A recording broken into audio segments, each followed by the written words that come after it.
A lo largo de la historia, la Biblia ha sido vista como una fuente de guía espiritual y moral. Pero detrás de sus textos sagrados existe la posibilidad de que se hayan eliminado ciertas enseñanzas fundamentales, ocultas deliberadamente o perdidas con el tiempo. ¿Podría uno de esos secretos ser la idea de que la vida no termina con la muerte, sino que continúa a través de múltiples renacimientos? Esta posibilidad plantea preguntas inquietantes sobre cómo se desarrollaron las creencias actuales del cristianismo. Durante los primeros siglos, el cristianismo no tenía una estructura centralizada ni una interpretación única de los textos sagrados. Fue un período de exploración espiritual, donde se debatían conceptos como la eternidad del alma y su relación con Dios. En medio de esta diversidad, algunas ideas pueden haber sido consideradas demasiado desafiantes o peligrosas para el orden religioso y político de la época. Si la reencarnación alguna vez formó parte de las enseñanzas cristianas, ¿quién decidió que ya no debía serlo? ¿Y por qué? El control de la narrativa religiosa no solo influenció la espiritualidad, sino también el poder político. Comprender cómo estas decisiones moldearon la fe que conocemos hoy es esencial para descubrir si estos secretos enterrados aún resuenan en los textos bíblicos y en las creencias contemporáneas. La idea de la reencarnación, presente en muchas culturas antiguas, parece contradictoria con las enseñanzas cristianas actuales. Sin embargo, algunos estudiosos y creyentes sugieren que esta noción pudo haber sido parte del cristianismo primitivo antes de ser rechazada oficialmente. ¿Es posible que este concepto haya sido eliminado deliberadamente de las Escrituras? En pasajes específicos de la Biblia, como en Mateo 17, 10-13 o Juan 9, 1-25, surgen pistas intrigantes. Estos textos han sido interpretados como referencias indirectas a la reencarnación, dejando abierta la posibilidad de que esta creencia estuviera presente en el pensamiento de los primeros cristianos. La exclusión de esta idea podría estar relacionada con un esfuerzo por consolidar una teología que favoreciera el control institucional. Si la reencarnación permitía que las almas se desarrollaran por sí mismas a lo largo de múltiples vidas, se eliminaba la necesidad de buscar salvación exclusivamente a través de la Iglesia. Esta posible manipulación de las enseñanzas originales plantea un dilema ético y espiritual. ¿Qué otras verdades pudieron ser suprimidas? Y más importante aún, ¿cómo afectó esto a la comprensión del propósito y destino del alma? Mucho antes de que el cristianismo se estableciera como una religión, la idea de la reencarnación ya formaba parte de las tradiciones espirituales de varias culturas. En Egipto, India y Grecia, la noción de que el alma renacía una y otra vez era vista como un principio fundamental de la existencia. Para estas culturas, la vida no era un evento único, sino un ciclo continuo de aprendizaje y evolución. En Egipto, el libro de los muertos explicaba cómo el alma pasaba por pruebas y juicios después de la muerte, regresando en una nueva forma según su progreso espiritual. Este proceso no era un castigo, sino una oportunidad para alcanzar un equilibrio cósmico. En la India, el samsara, o ciclo de renacimiento, se vinculaba al karma, las acciones acumuladas en una vida que determinaban las experiencias en la siguiente. Este concepto, profundamente arraigado en los textos védicos, promovía la idea de que cada vida era una oportunidad para acercarse a la liberación final, conocida como moksha. La convergencia de estas creencias ancestrales muestra una perspectiva común. El alma es eterna y está en constante transformación. Explorar estas tradiciones nos permite entender mejor cómo influenciaron las ideas espirituales que con el tiempo también dejaron su huella en el cristianismo primitivo.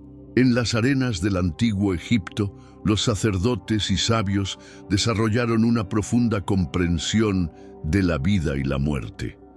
El Libro de los Muertos, un texto funerario lleno de simbolismo y rituales, ofrecía una guía detallada para el alma en su viaje hacia el más allá. Según estas enseñanzas, la muerte no era el final, sino una transición hacia otra fase de existencia. El alma, al abandonar el cuerpo físico, enfrentaba un juicio donde sus acciones eran pesadas en una balanza divina. Si encontraba equilibrio, se le permitía renacer, iniciando un nuevo ciclo de vida. Esta visión de la vida eterna no solo reflejaba una creencia espiritual, sino también un código moral. Las acciones terrenales tenían un impacto directo en el destino del alma, fomentando una vida basada en la ética y el respeto por el orden universal. El impacto de estas creencias se extendió más allá de Egipto, influenciando otras tradiciones espirituales y filosóficas. Este enfoque en el ciclo de la vida y la reencarnación revela una conexión fascinante entre las antiguas enseñanzas egipcias y las ideas que luego surgieron en el cristianismo primitivo. En la India, la creencia en la reencarnación está profundamente arraigada en los textos védicos, escritos hace más de 3000 años. Según estas enseñanzas, el alma está atrapada en un ciclo continuo de nacimiento, muerte y renacimiento conocido como samsara. Este proceso solo termina cuando el alma alcanza moksha, la liberación del ciclo terrenal. El concepto de karma juega un papel crucial en este sistema. Cada acción, pensamiento y decisión tiene un impacto acumulativo que afecta no solo la vida presente, sino también las futuras. Esta perspectiva fomenta un sentido profundo de responsabilidad personal y conexión con el universo. A diferencia de las ideas occidentales de salvación única, la tradición védica ve la vida como un aprendizaje constante. Cada encarnación es una oportunidad para purificar el alma y acercarse a la iluminación. La paciencia y la perseverancia son virtudes esenciales en este camino. La influencia de estas ideas se extendió más allá de la India, llegando a las enseñanzas budistas y eventualmente encontrando eco en filosofías occidentales. Este intercambio cultural y espiritual subraya la universalidad de la búsqueda humana por entender el propósito del alma y su destino final. A lo largo de la historia, muchas enseñanzas y creencias religiosas han sido reescritas, eliminadas o reinterpretadas. La Biblia, considerada por muchos como la palabra inmutable de Dios, no ha estado exenta de este proceso. Pero, ¿qué pasaría si algunos conceptos clave hubieran sido excluidos deliberadamente? Entre ellos, la reencarnación, una idea profundamente enraizada en culturas ancestrales, podría haber sido originalmente parte de la espiritualidad cristiana. Este concepto sugiere que el alma humana vive múltiples vidas, aprendiendo y evolucionando en cada una de ellas hasta alcanzar la perfección. Sin embargo, su ausencia en las enseñanzas cristianas modernas plantea preguntas inquietantes. ¿Por qué desapareció esta idea? ¿Fue eliminada por razones teológicas, políticas o ambas? Pero antes, comparte este video con alguien a quien aprecias. Nuestra misión más grande en la tierra es difundir la palabra del Señor. ¿Sabías que muchas personas carecen de conocimientos por falta de contenido adecuado? Envíalo a ese grupo de WhatsApp o públicalo en Facebook. Estoy seguro de que no te arrepentirás, y si te gustan videos como este, comenta abajo, quiero más. Así sabré si realmente lo disfrutas, y definitivamente traeré contenido nuevo similar. Volviendo al tema principal. La búsqueda de respuestas nos lleva a explorar los primeros siglos del cristianismo, un período de intensa diversidad espiritual y debate doctrinal. Antes de que la Iglesia estableciera una autoridad central, Diferentes comunidades cristianas interpretaron las enseñanzas de Jesús de formas variadas. Entre estas interpretaciones, la reencarnación pudo haber tenido un lugar importante, pero su rastro fue ocultado en la historia. Este misterio nos invita a escarbar más profundamente en los textos antiguos, las decisiones de los concilios eclesiásticos y las influencias políticas de la época. ¿Qué papel jugaron los líderes de la Iglesia y los emperadores romanos en moldear las creencias que prevalecen hasta hoy? Para muchos, la Biblia es un libro sagrado que contiene verdades eternas. Sin embargo, a lo largo de los siglos, los textos bíblicos han sido sometidos a cambios significativos. Desde traducciones hasta selecciones de qué libros incluir o excluir, el proceso de formación de la Biblia fue profundamente influenciado por las decisiones humanas. Algunos versículos, aunque ambiguos, parecen sugerir la posibilidad de la reencarnación. Por ejemplo, en Mateo 17, Jesús menciona que Elías ya ha venido, refiriéndose a Juan el Bautista. Este pasaje ha llevado a algunos estudiosos a preguntarse si la idea de vidas pasadas estaba presente en el cristianismo primitivo. Además, en el Evangelio de Juan, los discípulos preguntan si un hombre ciego pecó en una vida anterior para merecer su condición. Aunque Jesús no confirma directamente la reencarnación, su respuesta no descarta la posibilidad de que el alma tenga un pasado que influya en el presente. Estas pistas plantean la pregunta: ¿se omitieron deliberadamente otras referencias a la reencarnación en las Escrituras? Es importante recordar que las Escrituras no siempre se entendieron de la misma manera. Las creencias de los primeros cristianos eran más fluidas y menos dogmáticas que las enseñanzas actuales. ¿Podrían estas pistas ocultas ser vestigios de una creencia que fue sistemáticamente eliminada de las enseñanzas oficiales? Antes de que el cristianismo emergiera, la reencarnación ya formaba parte integral de varias culturas alrededor del mundo. En el antiguo Egipto, la idea de que el alma continuaba su viaje después de la muerte estaba profundamente arraigada en la vida espiritual. El libro de los muertos describía cómo el alma era juzgada y, dependiendo de su pureza, podía renacer o permanecer en reinos espirituales. De manera similar, en la India, los textos védicos introdujeron el concepto de samsara, el ciclo interminable de nacimiento, muerte y renacimiento.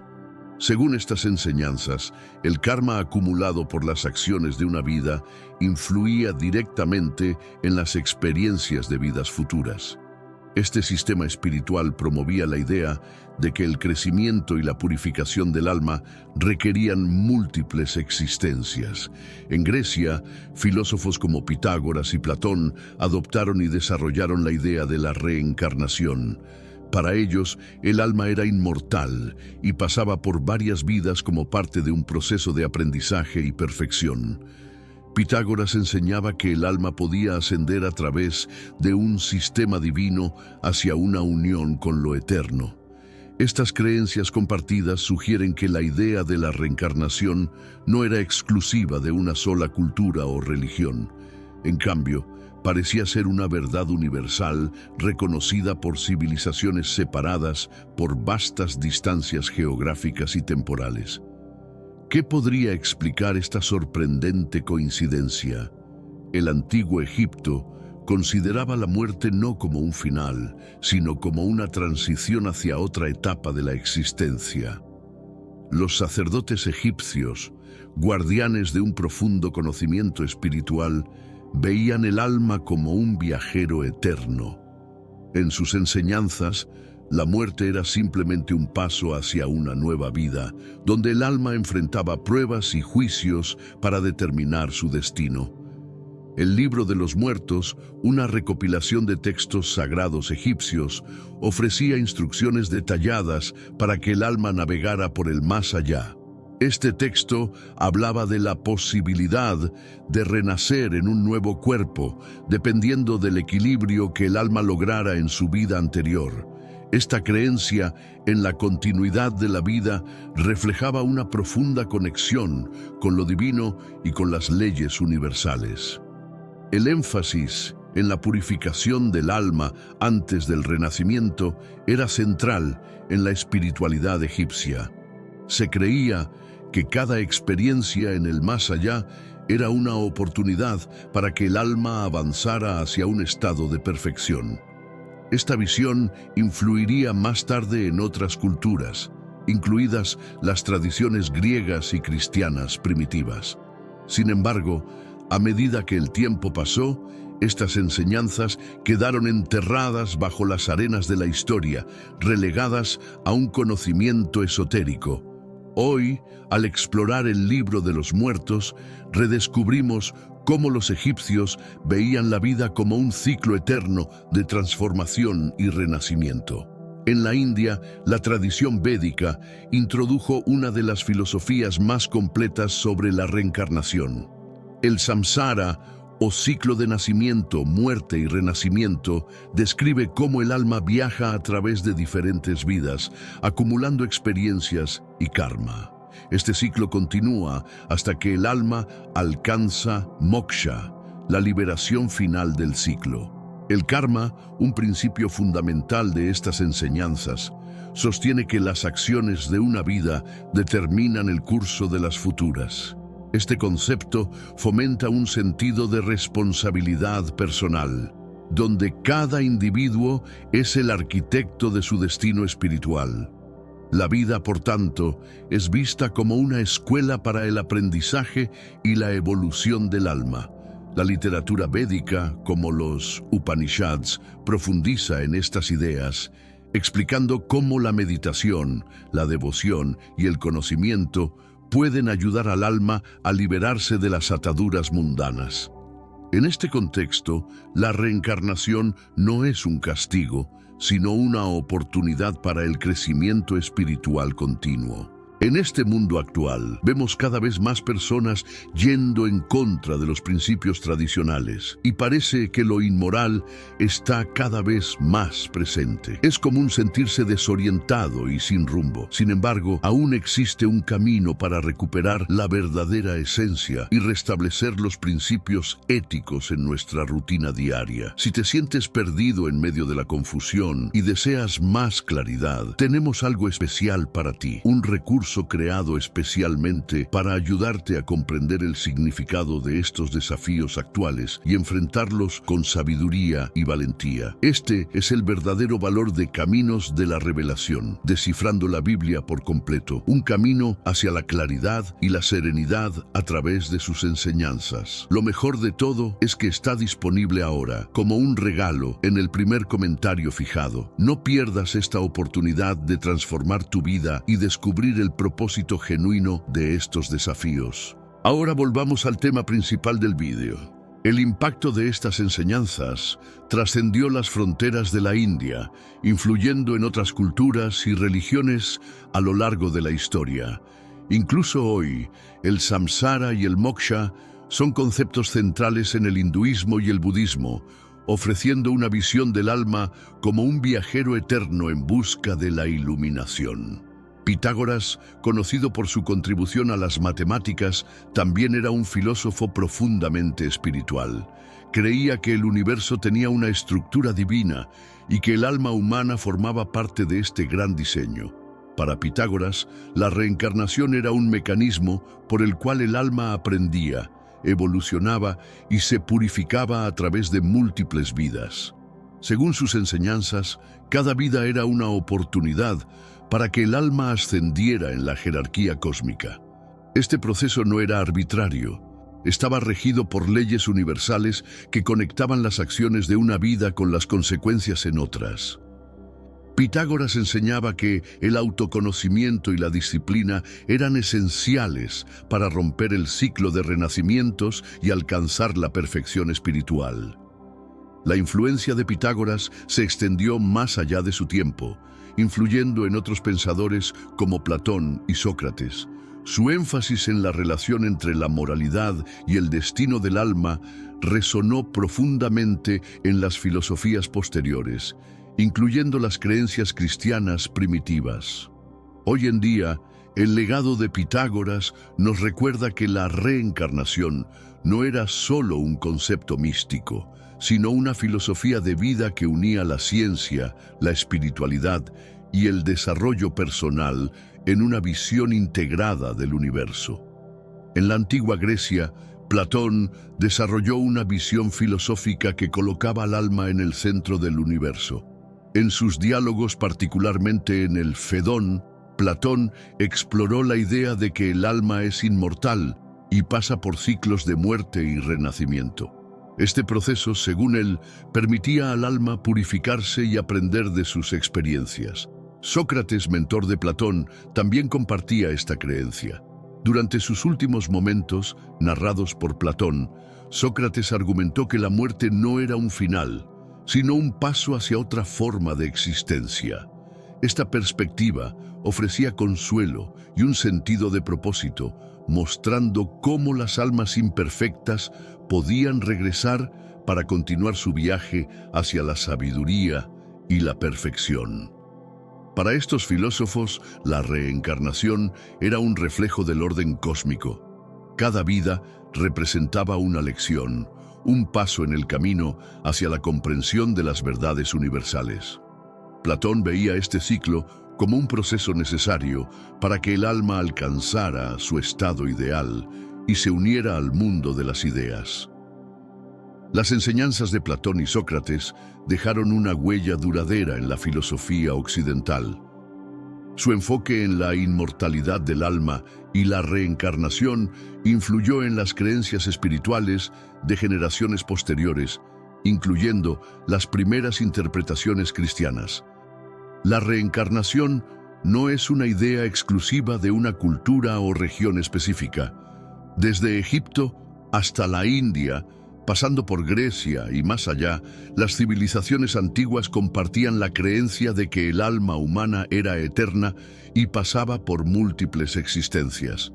¿Cómo es posible que culturas separadas por miles de kilómetros y siglos desarrollaran conceptos tan similares? Una posible explicación es que la idea de la reencarnación responde a preguntas universales sobre la vida, la muerte y el propósito de la existencia. En un mundo lleno de incertidumbre, la reencarnación ofrece una narrativa de esperanza y continuidad, mostrando que cada vida tiene un propósito y que las almas tienen tiempo ilimitado para alcanzar su plenitud. Otra razón podría ser la transmisión de ideas a través del intercambio cultural. Las rutas comerciales y las conquistas militares facilitaron la difusión de conocimientos y creencias. Por ejemplo, las filosofías orientales pudieron influir en las ideas griegas a través del contacto con Persia y la India. Por último, esta coincidencia cultural podría ser un reflejo de una verdad espiritual compartida, una intuición universal que trasciende las diferencias geográficas y temporales. La reencarnación, con su mensaje de aprendizaje y evolución, parece resonar profundamente con la experiencia humana en todas las épocas y lugares. En los primeros siglos después de la muerte de Jesús, el cristianismo no era una religión unificada.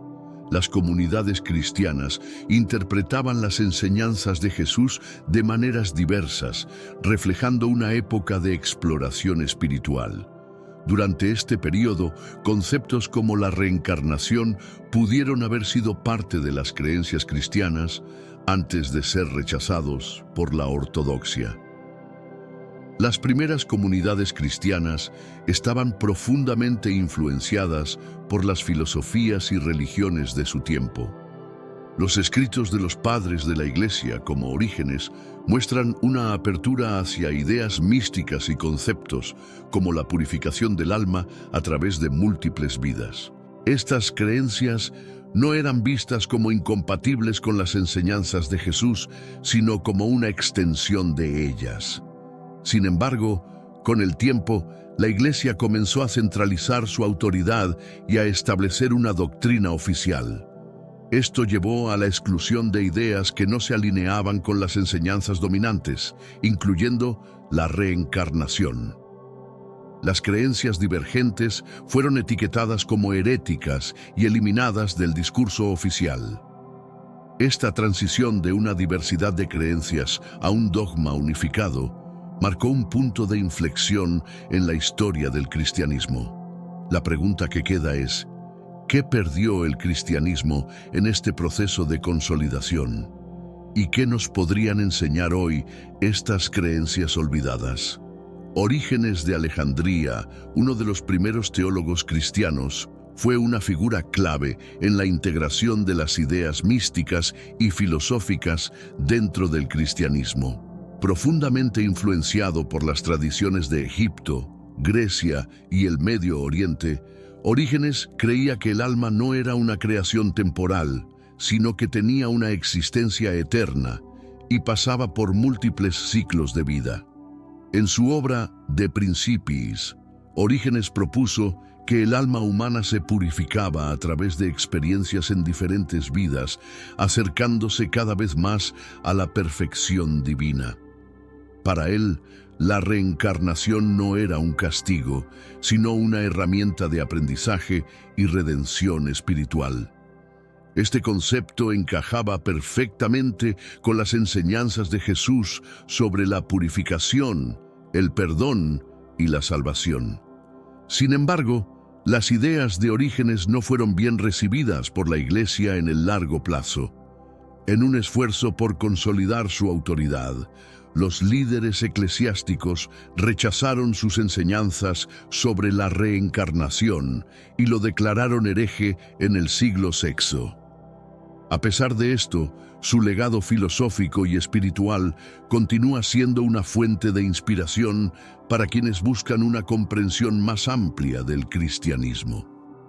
Orígenes representa un puente entre las creencias místicas antiguas y el cristianismo primitivo, recordándonos que la espiritualidad es un viaje continuo de exploración y descubrimiento. Sus ideas desafiaron las limitaciones de su época y siguen resonando hoy en día como un llamado a cuestionar y profundizar en nuestra comprensión del alma y su propósito. En su obra De Principiis, Orígenes presentó una visión innovadora del viaje espiritual del alma. Según él, cada alma tenía un origen eterno y pasaba por un ciclo de nacimiento, muerte y renacimiento como parte de un proceso divino de purificación y aprendizaje. Estas experiencias permitían al alma liberarse de sus imperfecciones y acercarse a su Creador. Orígenes creía que la reencarnación era un reflejo de la justicia divina, donde las acciones y decisiones de una vida tenían consecuencias en las siguientes. Esto estaba en sintonía con el concepto de redención enseñado por Jesús, pero lo ampliaba, sugiriendo que el alma tenía múltiples oportunidades para alcanzar la perfección. El texto también subrayaba la importancia del libre albedrío en el desarrollo espiritual. Para Orígenes, cada alma era responsable de su progreso, tomando decisiones que determinarían su destino en las vidas futuras. Este enfoque ofrecía una perspectiva más compasiva y paciente sobre el crecimiento espiritual, en comparación con las creencias tradicionales de castigo eterno. Aunque De Principiis fue posteriormente condenado por la Iglesia, su visión de un universo donde el alma podía evolucionar a través de múltiples existencias sigue siendo una fuente de inspiración para quienes buscan respuestas más profundas sobre la espiritualidad y la vida después de la muerte. Para Orígenes, la reencarnación no era un castigo ni una idea incompatible con la fe cristiana. Más bien, la veía como una expresión de la misericordia divina, una forma de dar al alma múltiples oportunidades para aprender, corregir errores y alcanzar la perfección. Este proceso de renacimiento continuo reflejaba el amor incondicional de Dios y su compromiso con la salvación de cada ser.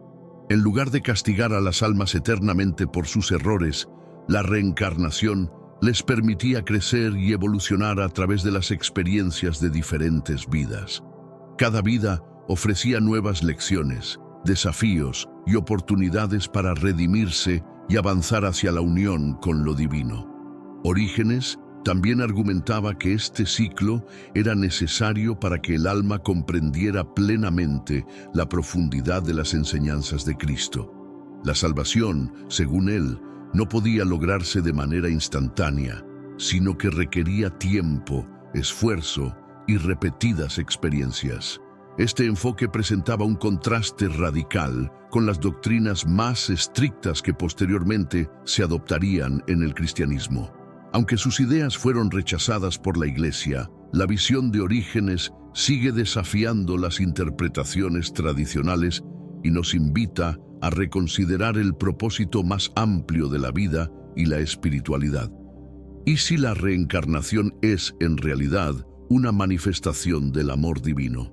En el año 553 después de Cristo, el Segundo Concilio de Constantinopla marcó un punto de inflexión en la historia del cristianismo. Convocado por el emperador Justiniano, este concilio tenía un propósito claro: unificar la doctrina cristiana bajo un conjunto de creencias oficiales. Entre las ideas condenadas se encontraba la reencarnación, que fue declarada herética y eliminada de las enseñanzas de la Iglesia. El concilio reunió a obispos y teólogos de todo el mundo cristiano, aunque algunos líderes importantes, como el Papa Vigilio, inicialmente se resistieron a las decisiones propuestas. Sin embargo, la presión política de Justiniano y su esposa Teodora fue decisiva. Para el emperador, unificar las creencias cristianas no era solo un asunto religioso, sino una estrategia para fortalecer el Imperio Romano. La exclusión de la reencarnación no se basó únicamente en razones teológicas. La idea de vidas múltiples desafiaba la autoridad de la Iglesia, ya que sugería que la salvación dependía del progreso personal del alma a lo largo de varias vidas, en lugar de la obediencia a las instituciones religiosas. El Concilio de Constantinopla marcó el comienzo de un cristianismo más rígido y dogmático, donde las interpretaciones divergentes fueron suprimidas. Esta decisión no solo transformó la doctrina cristiana, sino que también silenció una visión más amplia y compasiva del destino del alma. Sé que a veces, en nuestras vidas, tenemos más preguntas que respuestas. Si te sientes perdido y buscas claridad, tenemos algo para ti: Caminos de la Revelación, descifrando la Biblia por completo. Un libro lleno de enseñanzas y respuestas, disponible ahora como un regalo en el primer comentario. No te pierdas la oportunidad de transformar tu vida y entender el verdadero propósito de estos desafíos. El emperador Justiniano y su esposa Teodora desempeñaron un papel central en la eliminación de la reencarnación del cristianismo. Ambos estaban decididos a unificar el Imperio Romano bajo una doctrina religiosa que fortaleciera su control político. Para ellos, la idea de que las almas tuvieran múltiples vidas era una amenaza para la autoridad de la Iglesia, que dependía de la salvación en una sola vida para mantener su influencia. Justiniano, conocido por su enfoque estricto y autoritario, veía en la reencarnación una creencia que alentaba la independencia espiritual de las personas. Si el alma podía redimirse por sí misma a través de varias vidas, la necesidad de la intervención de la Iglesia se reducía significativamente. Para Justiniano, esto era inaceptable. Teodora, por su parte, tenía motivos personales para apoyar esta exclusión. Según algunas fuentes históricas, su pasado turbulento como actriz y cortesana le hizo temer la idea de renacer en una vida de sufrimiento similar. Este temor, combinado con su influencia política, contribuyó a la condena oficial de la reencarnación. La alianza de Justiniano y Teodora consolidó una visión del cristianismo centrada en el control institucional, sacrificando una creencia que ofrecía una perspectiva más amplia y compasiva sobre la salvación del alma. La decisión de excluir la reencarnación del cristianismo no solo tuvo implicaciones teológicas, sino también políticas y sociales. La idea de que cada alma tenía solo una vida para alcanzar la salvación reforzaba la urgencia de seguir las enseñanzas y los rituales de la Iglesia. Esto consolidó el poder de las instituciones religiosas como los guardianes exclusivos de la salvación. En contraste, la reencarnación ofrecía una visión más independiente y empoderadora del alma. Según esta creencia, cada persona tenía múltiples oportunidades para aprender, crecer y redimirse, sin depender completamente de una institución centralizada. Esto desafiaba directamente el modelo de autoridad que la Iglesia buscaba establecer. La exclusión de la reencarnación también cambió la forma en que las personas percibían la vida y la muerte.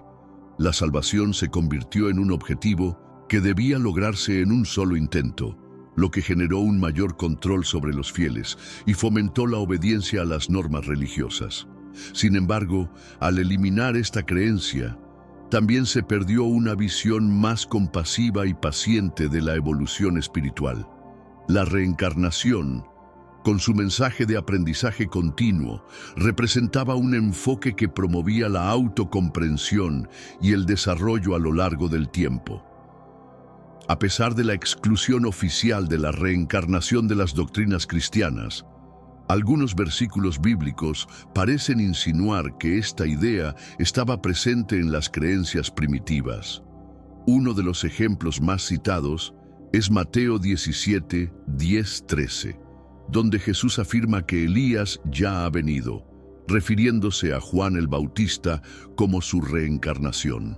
Otro pasaje intrigante se encuentra en Juan 9, 1-2, cuando los discípulos preguntan si un hombre ciego de nacimiento había pecado él mismo o sus padres.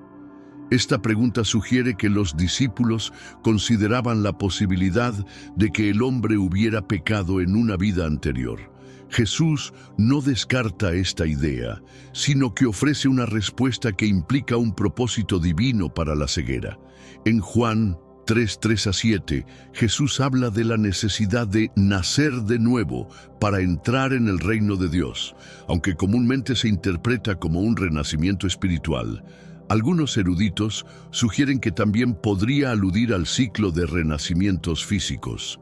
Esta interpretación plantea la pregunta: ¿podrían estas frases haber sido malinterpretadas o recontextualizadas con el tiempo? Estos pasajes abren un espacio para reflexionar sobre cómo la reencarnación pudo haber sido una parte natural de las enseñanzas espirituales de la época, más tarde relegada al ámbito de las creencias heréticas. La relación entre Elías y Juan el Bautista es uno de los ejemplos más fascinantes de cómo la reencarnación podría haber estado implícita en la Biblia. Según la profecía del Antiguo Testamento, Elías debía regresar antes de la llegada del Mesías. En Mateo 17, 12-13, Jesús declara que Elías ya ha venido y que los líderes religiosos no lo reconocieron, refiriéndose a Juan el Bautista. Este pasaje ha llevado a muchos estudiosos a interpretar que el espíritu de Elías habitó en Juan el Bautista, cumpliendo así la profecía. Aunque la Iglesia tradicional interpreta esto como una metáfora, la idea de que un alma pueda regresar en otro cuerpo resuena con las creencias sobre la reencarnación en otras culturas. Además, los textos apócrifos y las tradiciones orales de la época parecen apoyar la idea de que el regreso de los profetas no era un evento simbólico, sino literal.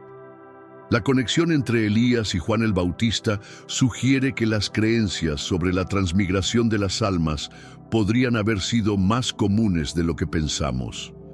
Este caso Nos invita a reconsiderar cómo entendemos las profecías bíblicas y su relación con el concepto de la vida eterna. ¿Podría la reencarnación ser el misterio oculto detrás de estas palabras? En Juan 9:1-2, los discípulos de Jesús ven a un hombre ciego de nacimiento y preguntan: Rabí, ¿quién pecó, este o sus padres, para que naciera ciego? Esta pregunta refleja una creencia implícita en la posibilidad de que el hombre hubiera pecado en una vida anterior. La respuesta de Jesús, aunque no confirma la reencarnación, tampoco la descarta. En lugar de centrarse en el pasado del alma, Jesús explica que la ceguera del hombre es una oportunidad para que se manifiesten las obras de Dios. Este enfoque desvía la atención de la causa y la dirige hacia el propósito, pero deja abierta la posibilidad de un trasfondo espiritual más profundo. La pregunta de los discípulos es significativa, ya que muestra que la idea de vidas pasadas no era desconocida en el contexto judío de la época. Las creencias sobre la transmigración del alma existían en corrientes místicas como la Cábala y probablemente influyeron en el pensamiento de algunas comunidades cristianas primitivas. Este pasaje resalta cómo el Nuevo Testamento contiene pistas que, aunque no son explícitas, insinúan una comprensión más compleja del alma y su relación con el tiempo y la eternidad. Cuando Jesús le dice a Nicodemo en Juan 3:3, de cierto te digo, que el que no naciere de nuevo no puede ver el reino de Dios, plantea un concepto que ha sido interpretado de diversas maneras. Nicodemo, confundido, pregunta si un hombre puede volver al vientre de su madre para nacer de nuevo, lo que sugiere una interpretación literal del renacimiento. Jesús aclara que está hablando de un nacimiento espiritual, un proceso necesario para entrar en comunión con Dios. Sin embargo, algunos eruditos argumentan que esta conversación también puede entenderse como una referencia velada a la reencarnación. El nacer de nuevo podría ser tanto espiritual como físico, un ciclo continuo de aprendizaje y crecimiento. En las tradiciones místicas judías y en el pensamiento cristiano primitivo, el renacimiento espiritual estaba profundamente ligado al concepto de la purificación del alma. La idea de que una persona necesitara varias vidas para alcanzar la perfección no era ajena a la época. Este pasaje, aunque ambiguo, invita a reflexionar sobre cómo las enseñanzas de Jesús podrían estar conectadas con una visión más amplia y universal del alma y su desarrollo a través del tiempo. Aunque la reencarnación fue rechazada por la Iglesia durante siglos, en los últimos tiempos ha resurgido como un concepto central en la espiritualidad moderna. Este renacimiento se debe, en parte, al contacto con las filosofías orientales como el hinduismo y el budismo, que han reintroducido la idea de vidas múltiples en el pensamiento occidental. Líderes espirituales como Swami Vivekananda y el Dalai Lama popularizaron la reencarnación como una forma de entender el propósito de la vida y el crecimiento espiritual. Sus enseñanzas destacaron cómo cada vida es una oportunidad para aprender, sanar y evolucionar en un ciclo continuo que eventualmente conduce a la iluminación. Además, estudios científicos, como los realizados por Ian Stevenson, han proporcionado evidencia intrigante sobre la posibilidad de recuerdos de vidas pasadas. Estos casos, a menudo documentados en niños pequeños, han revitalizado el interés por la reencarnación, no solo como una creencia espiritual, sino también como un fenómeno digno de investigación académica. Hoy, la reencarnación ofrece una visión alternativa de la vida y la muerte, promoviendo un enfoque más compasivo y consciente de la existencia humana. Este resurgimiento sugiere que las ideas antiguas, aunque reprimidas, nunca desaparecen por completo, sino que encuentran nuevas formas de influir en la humanidad. Durante siglos, la reencarnación permaneció marginada en el pensamiento occidental. pero las filosofías orientales jugaron un papel crucial en su reintroducción. El hinduismo, con su énfasis en el samsara y el karma, y el budismo, con su enfoque en la iluminación, ofrecieron una visión renovada del alma y su viaje eterno. A medida que los misioneros, exploradores y académicos occidentales entraron en contacto con estas tradiciones, las ideas de vidas múltiples comenzaron a resonar entre quienes buscaban respuestas más allá de las doctrinas tradicionales. Pensadores como Swami Vivekananda trajeron estas enseñanzas a Europa y América, destacando cómo la reencarnación promovía la autoexploración y la responsabilidad espiritual. El budismo, particularmente a través de figuras como el Dalai Lama, introdujo conceptos como el renacimiento consciente, donde el alma escoge su próximo cuerpo para continuar su aprendizaje. Estas ideas, profundamente enraizadas en la compasión y el entendimiento de la existencia, ofrecieron una alternativa a la visión más rígida de la salvación en una sola vida. Este intercambio cultural revitalizó el interés por la reencarnación en Occidente, no solo como una creencia espiritual, sino como una herramienta para comprender mejor el propósito de la vida y el ciclo de la existencia.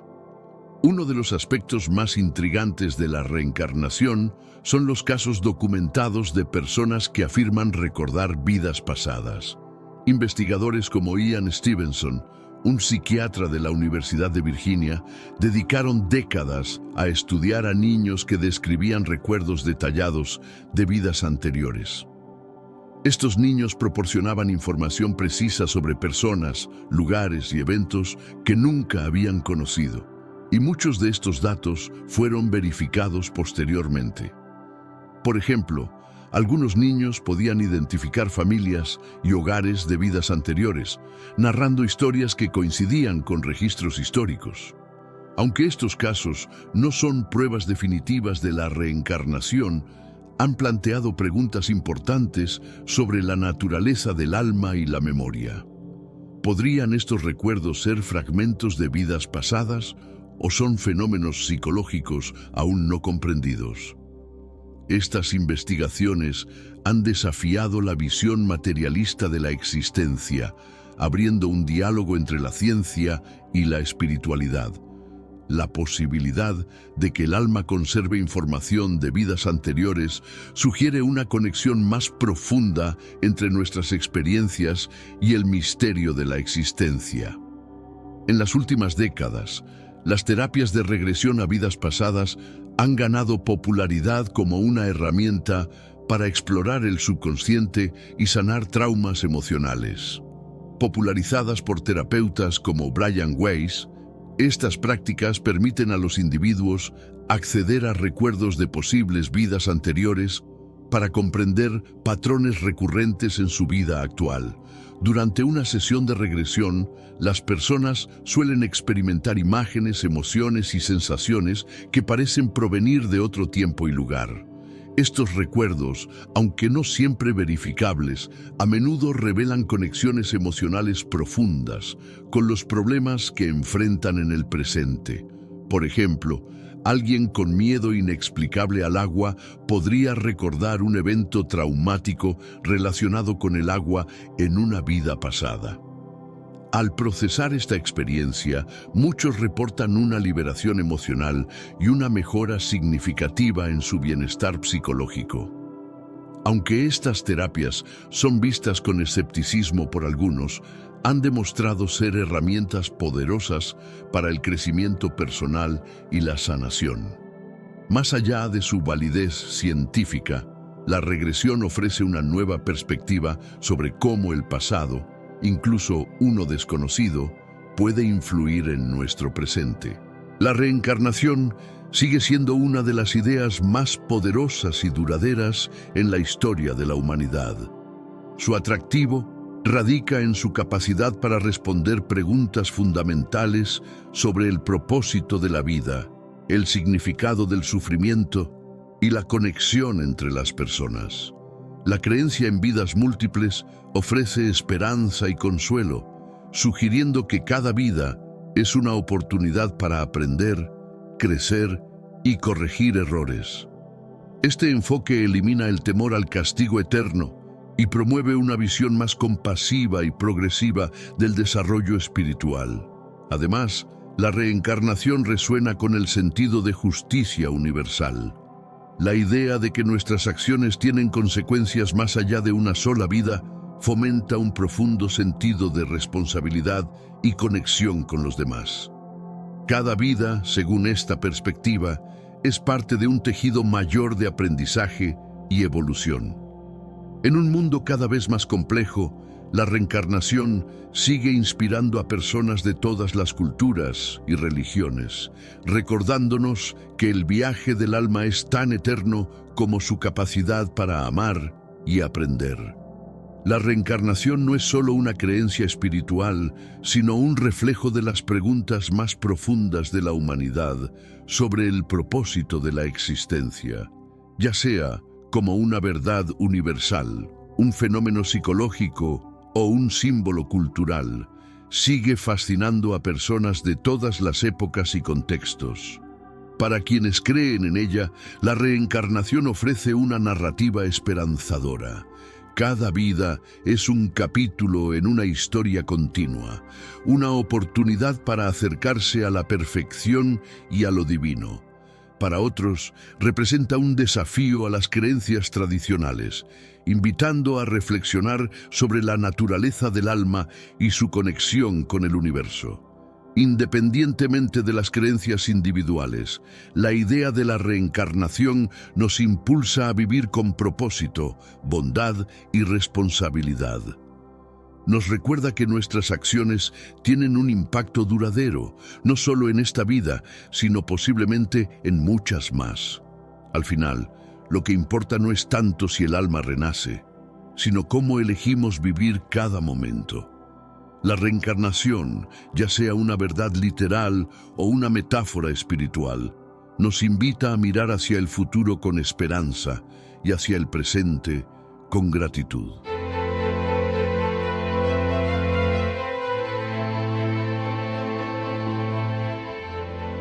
Esta es la razón por la que la Biblia etíope fue censurada. ¿Por qué la mayoría de nosotros tenemos una Biblia de 66 libros, a diferencia de otras como la Biblia etíope?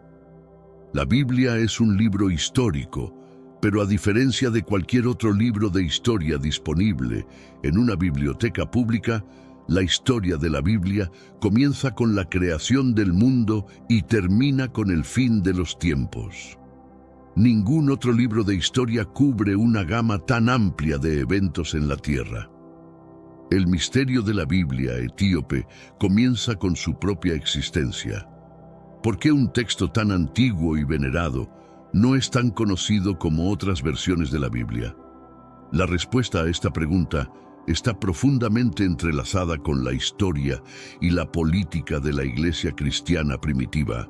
La exclusión de ciertos textos y la inclusión de otros han sido decisiones que han moldeado la percepción y la aceptación de la Biblia en todo el mundo. Pero antes de continuar, comparte este video con alguien que amas, ya sea a través de WhatsApp o incluso Facebook. Nuestra mayor misión como creyentes es difundir la palabra del Señor a la mayor cantidad de personas posible. Y si te gustan estudios como este, comenta abajo, quiero más. De esta manera, sabré realmente si debo o no seguir subiendo nuevos vídeos. Una razón es que nadie estuvo presente al principio para presenciar y documentar estos eventos, por lo que nadie puede escribir el inicio de nuestro mundo con autoridad. En la primera parte, la historia de la Biblia etíope ha intrigado a muchos por su contenido único y rica tradición. A diferencia de otros cánones bíblicos, la Biblia etíope contiene 88 libros, incluidos el libro de Enoc, el libro de los jubileos y varios otros textos. Esta versión de la Biblia incluye rollos antiguos tanto del Antiguo como del Nuevo Testamento. algunos de los cuales nunca se han visto en otro lugar. Es fascinante que Etiopía ha sido una nación cristiana desde el siglo IV, mucho antes de que el cristianismo se extendiera a muchas otras regiones del mundo. Los registros históricos muestran que Etiopía acogió a refugiados cristianos que huían de la persecución de otros reinos e imperios. Este acogimiento histórico al cristianismo demuestra las profundas raíces de la fe en la cultura etíope. En el siglo V, la Biblia fue traducida al ge'ez, el antiguo idioma litúrgico de Etiopía, lo que fue un hito significativo, ya que hizo las escrituras accesibles al pueblo etíope en su propio idioma. Esto permitió a los fieles interactuar directamente con la palabra de Dios, fomentando una cultura cristiana vibrante y profundamente arraigada. La Biblia etíope tiene una historia y estructura únicas que la distinguen dentro de la tradición cristiana. Contiene textos que no se encuentran en otras Biblias cristianas y que son preservados y reconocidos por la Iglesia Ortodoxa etíope. ¿Por qué fue prohibida la Biblia etíope? La formación de la Biblia tal como la conocemos hoy fue un proceso complejo que involucró muchas decisiones sobre qué textos incluir. Los primeros líderes de la Iglesia se reunieron en concilios como el Concilio de Nicea en 325 d.C. y el primer concilio de Constantinopla en 381 d.C. para determinar la Biblia oficial. Decidieron que un libro era escritura si fue escrito por uno de los seguidores de Jesús o alguien que lo vio enseñar y si tenía sentido en el contexto del resto de la Biblia. Este proceso llevó a la exclusión de muchos textos, incluidos los que se encuentran en la Biblia etíope. Toda la escritura es inspirada por Dios, útil para enseñar, para redarguir, para corregir, para instruir en justicia, a fin de que el hombre de Dios sea perfecto, enteramente preparado para toda buena obra. 2 Timoteo 3, 16, 17. En los primeros 1600, durante el reinado del rey Jacobo I, hubo una revisión significativa de la Biblia. El rey encargó una nueva traducción para resolver diferencias religiosas y fortalecer su autoridad. Esta traducción, conocida como la Biblia del rey Jacobo, se convirtió en una de las versiones más accesibles debido a los avances en la impresión. Cabe señalar que la Biblia del rey Jacobo, al igual que versiones anteriores como la Vulgata, excluyó algunos libros que estaban incluidos en la Biblia etíope. Una razón para la obscuridad de la Biblia etíope es su idioma. Está escrita en ge'ez, un antiguo idioma etíope, lo que la hace inaccesible para los que no hablan ese idioma. La falta de traducciones ha limitado aún más su alcance. Además, las prácticas y tradiciones únicas de la Iglesia Ortodoxa etíope han contribuido a su relativo aislamiento de otras denominaciones cristianas. Los libros de Enoc, especialmente el primero de Enoc, son considerados canónicos en la Biblia etíope. Contienen narrativas extensas sobre ángeles, demonios y los orígenes del pecado. Por ejemplo, el primero de Enoc proporciona un relato detallado de la caída de los ángeles y su interacción con la humanidad. El libro de Enoc es uno de varios trabajos pseudepigráficos, obras falsamente atribuidas cuya autoría no está comprobada. En los versículos 14 y 15, el libro bíblico de Judas incluye una cita del libro de Enoc. Esta profecía se origina en el libro del primero de Enoc. El hecho de que esté citando autoritativamente de una obra que no se considera parte del canon plantea algunas cuestiones. Judas 14:15. Fue acerca de estas personas que Enoc, en la séptima generación desde Adán, profetizó cuando dijo: «Miren, el Señor vino con sus santas decenas de millares para ejecutar juicio sobre todos y para condenar a todos los impíos por todas las obras impías que han hecho de manera impía y por todas las cosas duras y crueles que los pecadores impíos han hablado contra él». Esto no prueba, sin embargo, que el libro de Enoc esté divinamente inspirado o que deba incluirse en el canon de las escrituras conocidas como la Biblia. No es la única cita en la Biblia que se toma de una fuente que no es en sí misma parte de la Biblia. La cita de Judas es solo un ejemplo. Incluso si el apóstol Pablo menciona de pasada las obras de Epiménides en Tito 1:12, esto no implica que debamos darle a esos escritos una autoridad adicional a la que ya poseen. Se puede argumentar lo mismo sobre los versículos 14 y 15 de Judas. Aunque Judas cita el libro de Enoc, esto no demuestra que todas esas citas estén inspiradas o sean auténticas. Más bien, simplemente demuestra que el versículo en cuestión es preciso. Es importante que tratemos el libro de Enoc y otras obras comparables de la misma manera que abordamos otros textos considerados apócrifos. Si decides leer estos libros, debes recordar que no son la palabra autorizada de Dios, que está divinamente inspirada y escrita por el propio Dios. No hay otro libro, salvo la Biblia, que pueda afirmar ser la palabra divinamente inspirada y autorizada de Dios. ¿Quién es este Enoc, de todas maneras? Hay 4 hombres diferentes en la Biblia llamados Enoc. Sin embargo, cabe señalar que solo la versión internacional nueva da el nombre Hanoc, mientras que otras traducciones usan el nombre Enoc. Hanoc en hebreo se traduce como Enoc. Génesis 4:17 y 5:8. Algunas traducciones usan una ortografía diferente, como HNK o HNOK. El primer Enoc fue el hijo de Caín, el segundo Enoc fue el hijo de Jared, el tercer Enoc fue un hijo de Madián, el cuarto Enoc fue el hijo de Rubén. Dios es capaz de demostrar su enorme poder a través de nosotros de maneras asombrosas. Sin embargo, la pregunta esencial que todos debemos responder es: ¿soy realmente leal y comprometido con Dios de la misma manera que Él lo está conmigo?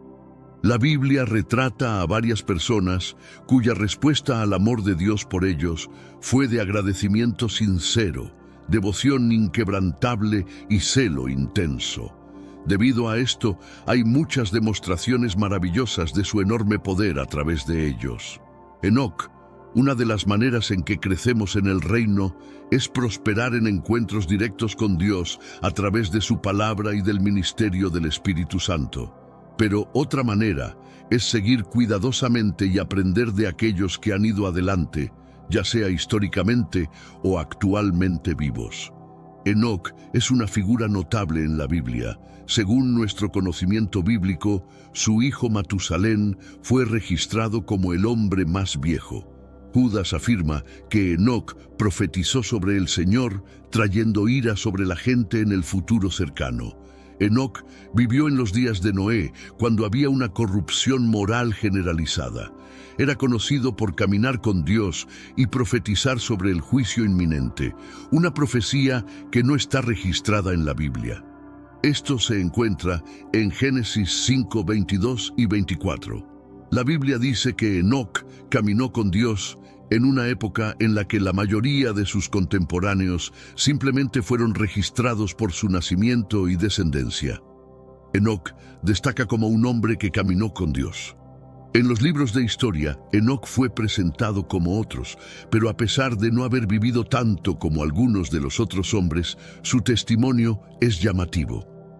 Según la Biblia, tuvo una relación cercana con Dios. Y cuando llegó el momento de partir de este mundo, Dios simplemente lo llevó sin las etapas tradicionales de morir. Su explicación es concisa, pero está cargada de peso y sustancia. Esto se traduce en algo acerca de su relación con Dios siendo completamente pura. Su vida ha proporcionado un modelo para muchas personas a lo largo de diferentes generaciones, ya que nos enseña a vivir para la audiencia de uno.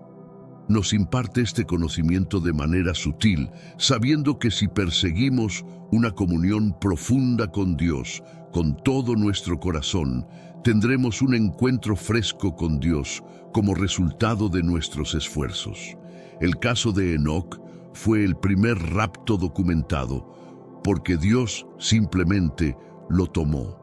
Es posible que la comunión alcanzó un nivel tan alto que la presencia de Dios simplemente lo envolvió y lo llevó. Hebreos 11, 5, 6.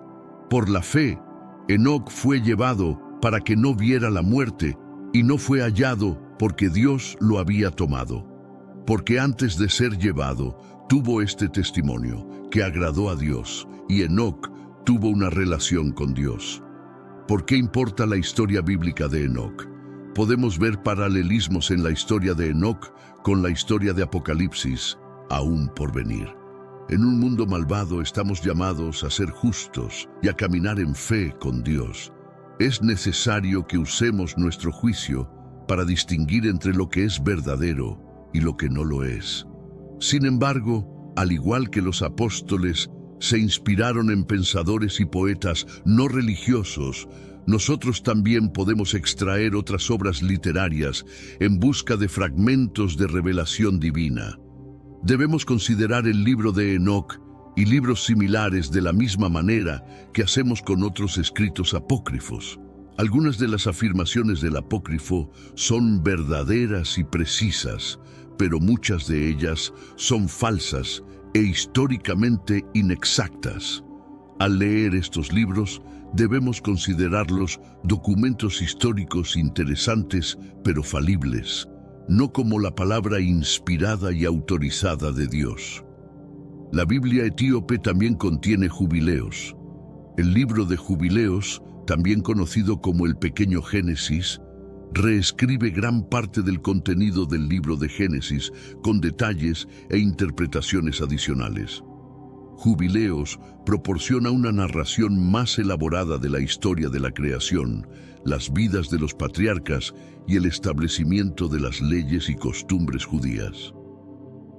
Este libro ofrece conocimientos particularmente sobre la naturaleza del pecado y el papel de los ángeles en la historia humana. Habla sobre la importancia de respetar el día de reposo y utiliza un calendario basado en el sol, diferente del calendario judío basado en la luna. Divide el tiempo en jubileos, que son grupos de 49 años, y trata de coincidir las historias bíblicas con su propia línea de tiempo. El libro de Mecán es otro texto único encontrado en la Biblia etíope. A diferencia de los macabeos encontrados en las Biblias católicas y ortodoxas, el libro de Mecán proporciona narrativas históricas y teológicas distintas. Estos libros destacan las luchas y triunfos del pueblo judío, ofreciendo valiosas lecciones y reflexiones sobre la fe y la perseverancia. Esta colección, que consiste en 3 libros, aborda los desafíos enfrentados por los israelitas bajo dominación extranjera, enfatizando la importancia de cumplir la ley y el poder de la intervención divina. Los protagonistas en estas narrativas, aunque menos conocidos, encarnan la resiliencia y la fe inquebrantable a pesar del sufrimiento. La Biblia etíope contiene más escritos como la Ascensión de Isaías y el Apocalipsis de Pedro. Estos escritos ofrecen más conocimientos sobre lo que los primeros cristianos creían, especialmente sobre los últimos tiempos, haciendo que las opiniones religiosas de los cristianos etíopes sean más diversas y detalladas. Además, la colección de libros como Jubileos y Enoc hace que la colección etíope de textos sagrados sea diferente de otras. Estos libros hablan sobre el universo, los ángeles y lo que sucede al final del mundo, ofreciendo una visión especial del mundo espiritual y lo que le ocurre a las almas. El canon de la Biblia etíope se destaca cuando se compara con otros cánones cristianos como el canon protestante, católico y ortodoxo oriental. El canon católico tiene 73 libros, que es más que la Biblia protestante, porque tiene libros adicionales, conocidos como los deuterocanónicos. Estos libros adicionales ofrecen importantes conocimientos históricos y religiosos. Sin embargo, la Biblia católica no tiene los libros especiales que están en la Biblia etíope. El término apócrifo significa libros escondidos en griego. Estos son escritos judíos del período del Segundo Templo, aproximadamente entre los siglos XIII y III a.C., que no fueron incluidos en el canon judío. Los evangelios de Mateo, Marcos, Lucas y Juan se llaman los evangelios canónicos porque la Iglesia primitiva los reconoció como registros precisos, autorizados e inspirados de la vida y las enseñanzas de Jesús. Además de estos 4 evangelios, muchas otras obras afirman documentar palabras y acciones adicionales de Jesús. Sin embargo, estas obras no son consideradas autorizadas ni inspiradas y a menudo no proporcionan registros precisos de la vida y enseñanzas de Jesús. La Iglesia primitiva consideraba muchos de los evangelios apócrifos como útiles, pero no inspirados. Ninguno de los católicos romanos, ortodoxos orientales o protestantes aceptan ninguno de los evangelios apócrifos como autoritativos o inspirados. Varios evangelios apócrifos se han perdido en la historia, pero son referenciados en otros escritos cristianos tempranos y habrían sido considerados útiles, aunque no inspirados. El descubrimiento de los rollos del Mar Muerto en 1947 renovó el interés académico en el apócrifo y la pseudepigrafía. Estos rollos incluían partes de más de 700 manuscritos judíos antiguos, muchos escritos en hebreo, arameo y griego. Los rollos proporcionaron evidencia crucial para fechar estos escritos con precisión y entender su contexto. Entre los rollos del Mar Muerto se encontraban manuscritos del libro de Enoc ben Sirá y otros textos pseudepigráficos. Estos descubrimientos afirman la antigüedad y significancia de estas obras, ofreciendo un vistazo a la vida religiosa del período del Segundo Templo. Estudiar el apócrifo y la pseudepigrafía es esencial para entender el desarrollo del judaísmo y el cristianismo. La Biblia etíope, con su inclusión del apócrifo y la pseudepigrafía, ofrece una perspectiva más amplia sobre textos religiosos antiguos que no se consideran la palabra inspirada de Dios. Estos escritos, aunque no forman parte del canon bíblico principal, son invaluables por sus conocimientos históricos, teológicos y culturales. Las páginas de la Biblia ofrecen más que solo enseñanzas sagradas, son historias tejidas con los vibrantes hilos de diferentes culturas, tierras y pueblos. A menudo pasadas por alto, la significativa presencia de africanos y su impacto duradero en el relato bíblico es notable. Muchas generaciones han pasado desde la época de Adán y Eva en el Edén. Entre sus descendientes estaba Abraham, un hombre de fe inquebrantable, pero la vida con sus giros impredecibles trajo una severa hambruna a Canaán, obligando a Abraham a buscar sustento en otras tierras. Hubo entonces hambre en la tierra y descendió Abraham a Egipto para morar allá, porque era grande el hambre en la tierra. Génesis 12:10. Otro personaje significativo cuya vida se entrelazó profundamente con Egipto fue José, bisnieto de Abraham. Su historia es de traición y redención. Dotado de sueños que contenían insights proféticos, los talentos de José fueron malentendidos y por celos sus hermanos lo vendieron como esclavo. La historia de Moisés y el Éxodo es una narrativa central en la Biblia. Muestra la liberación de los israelitas de manos de sus opresores egipcios y su viaje hacia la tierra prometida. Dado que Egipto está ubicado en África, la historia también proporciona una visión intrigante de la representación bíblica de los africanos. A lo largo de la Biblia, las tierras de Etiopía, a menudo referidas como Cush, y su gente, los cushitas, se mencionan varias veces, lo que indica la importancia de esta antigua civilización en la historia bíblica. El rey Salomón reinó tras la muerte del rey David. Después de la muerte de David, el pueblo de Israel comenzó a sacrificar en los lugares altos, una práctica pagana aprendida de sus vecinos cananeos que violaba la ley mosaica. Salomón se convirtió en lo que llamaríamos un hombre del Renacimiento como resultado de la bendición de Dios. No había tema en el que no poseyera una sabiduría sin igual. Era un autor proverbial, compositor de canciones e incluso botánico y zoólogo. Era típico que los reyes enviaran emisarios a Salomón. Sin embargo, esta reina vino ella misma a confirmar las palabras que había escuchado. La fama de Salomón se había extendido ampliamente. La historia de la reina de Saba ejemplifica este punto. También demuestra que Dios estaba bendiciendo a los pueblos del mundo a través de su pueblo, tal como lo había prometido a Abraham. La reina de Saba visitó la corte de Salomón. Provenía de un reino árabe en lo que ahora es Yemen. Su país estaba a unos 1.220 kilómetros de Jerusalén. La reina vino a ver a Salomón por su fama asociada con el nombre del Señor, que probablemente era una referencia a la sabiduría que el Señor le había otorgado. Vino para ponerlo a prueba con preguntas difíciles. Primera Reyes 10:1. Cuando la reina de Saba oyó de la fama de Salomón en relación con el nombre del Señor, vino a probar a Salomón con preguntas difíciles. Ella no era exactamente pobre, trayendo consigo una gran caravana con regalos caros y exóticos. Primera Reyes 10:2. Llegó a Jerusalén con una caravana muy grande, con camellos que llevaban especias, gran cantidad de oro y piedras preciosas. Se acercó a Salomón y habló con él de todo lo que tenía en su mente.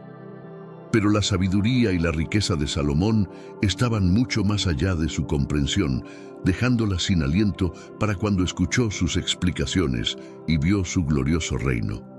Primero Reyes 10:3-5. Salomón respondió a todas sus preguntas. Nada fue demasiado difícil para el rey para explicarle. Cuando la reina de Saba vio toda la sabiduría de Salomón, el palacio que había construido, la comida en su mesa, la disposición de sus oficiales, los sirvientes que lo atendían en sus túnicas, sus coperos y las ofrendas quemadas que hacía en el templo del Señor, se quedó impresionada. La reina visitante admitió que no había creído los informes sobre Salomón que había escuchado, pero había visto por sí misma que era real. Entonces, agradeció al Señor por poner a Salomón en el trono por el bien de Israel. Primero Reyes 10:6-8. Dijo al rey: «Era verdad lo que oí en mi tierra acerca de tus cosas y de tu sabiduría, pero yo no creía esas palabras hasta que vine y mis ojos lo vieron. Y he aquí, no se me había dicho ni la mitad. Tú superas en sabiduría y en bienes la fama que yo había oído. Bienaventurados tus hombres, dichosos estos tus siervos, que están continuamente delante de ti y oyen tu sabiduría». Ella también colmó a Salomón con regalos, y él parece haber correspondido. Primera Reyes 10:9-13. Bendito sea Jehová tu Dios, que se agradó de ti para ponerte en el trono de Israel, porque Jehová ha amado a Israel para siempre, y te ha puesto por rey, para que hagas juicio y justicia. Y dio al rey 120 talentos de oro, gran cantidad de especias y piedras preciosas.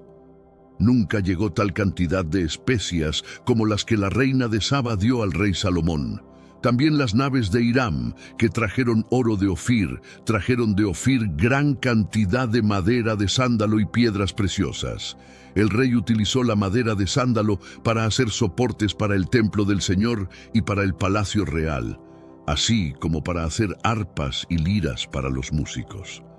Tal cantidad de madera de sándalo nunca se había importado ni visto desde aquel día.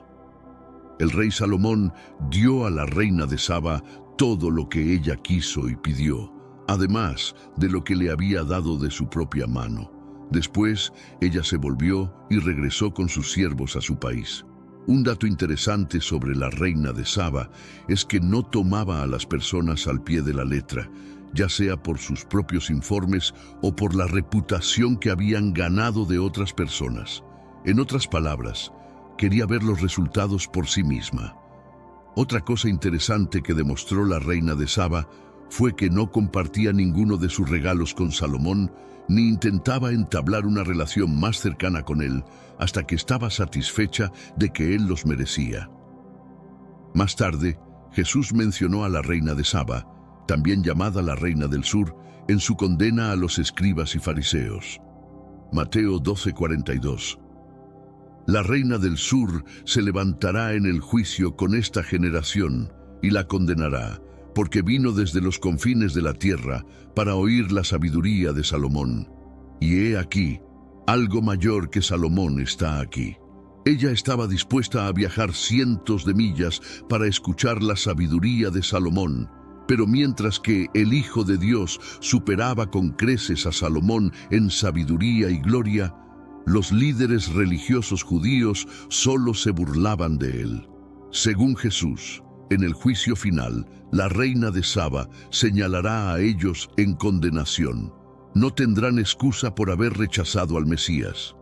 En el Nuevo Testamento también vemos la influencia de Etiopía.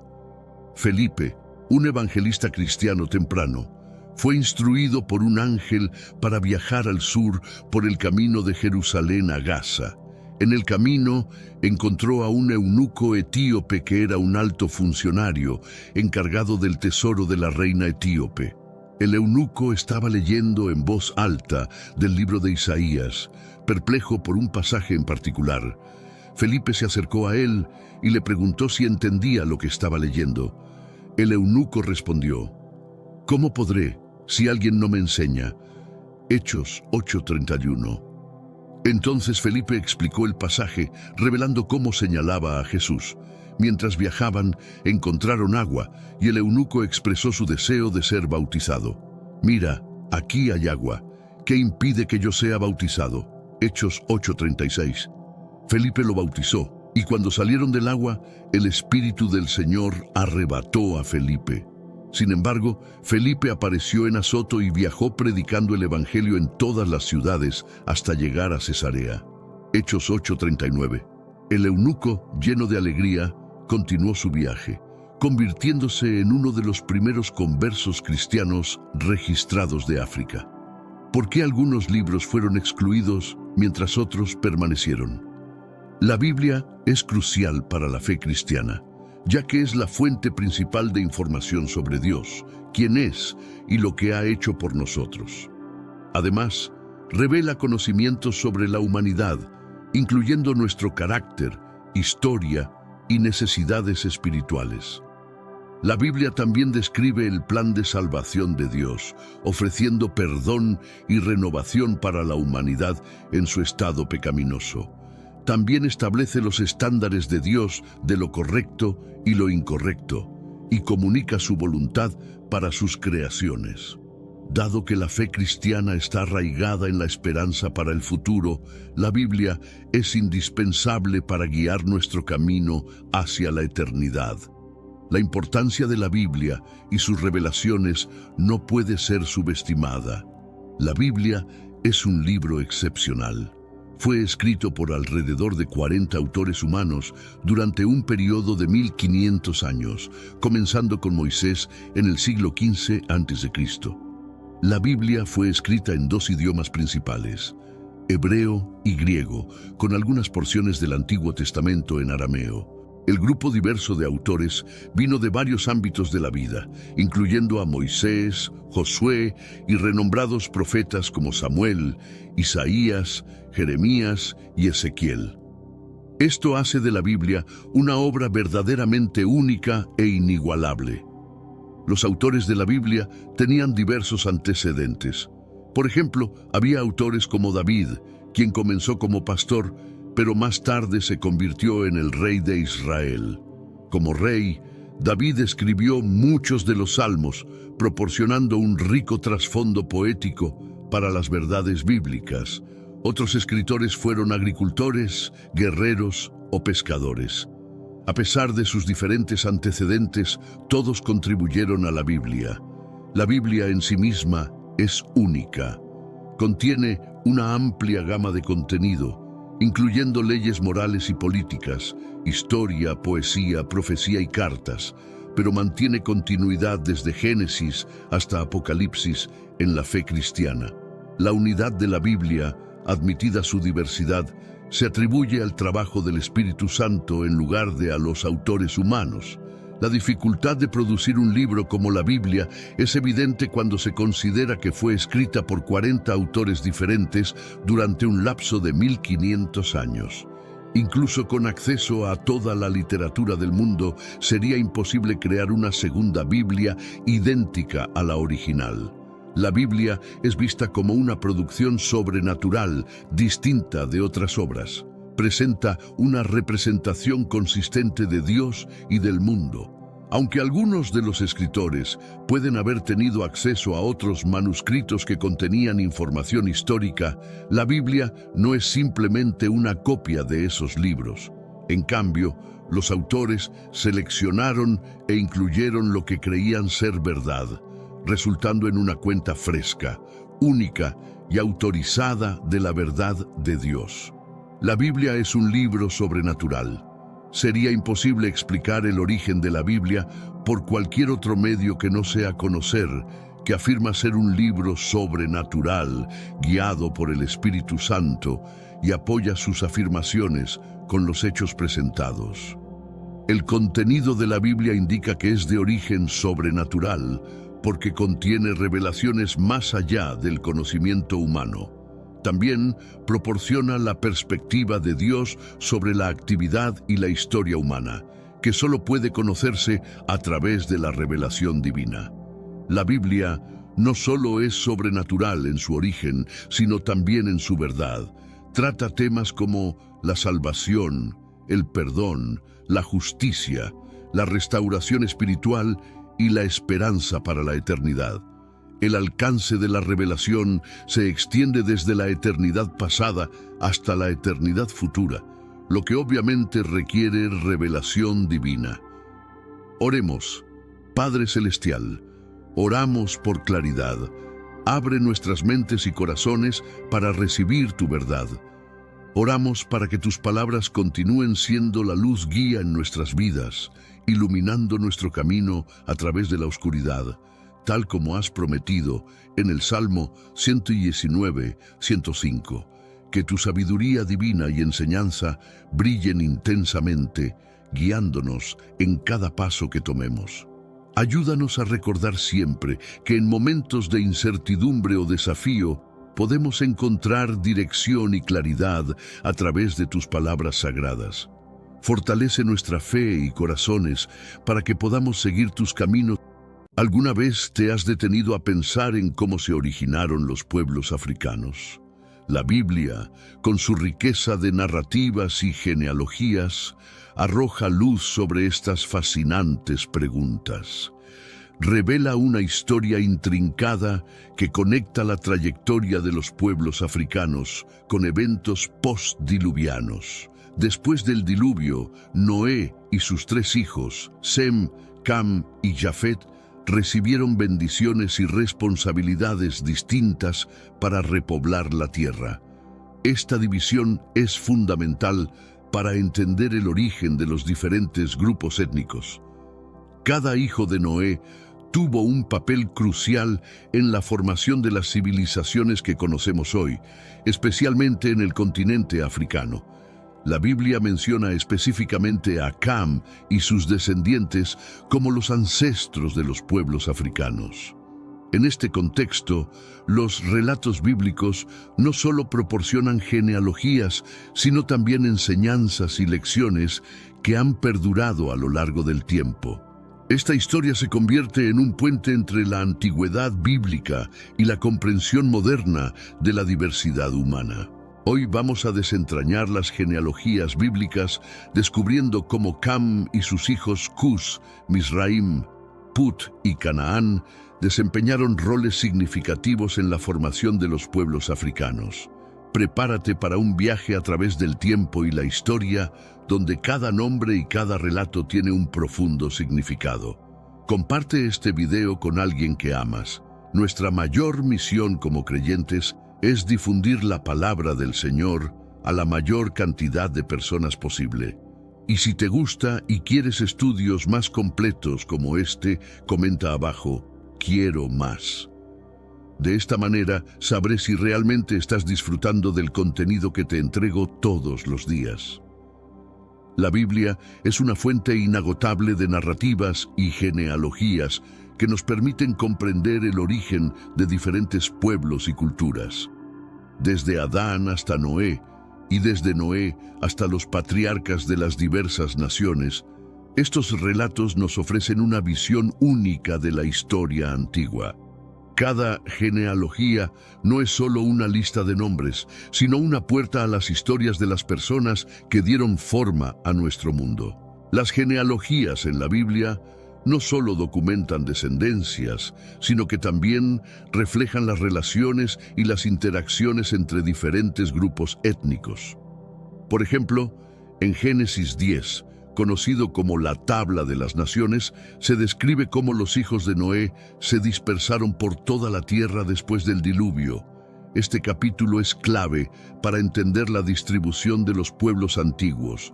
La riqueza de estas genealogías radica en su capacidad para conectar eventos históricos con narrativas personales.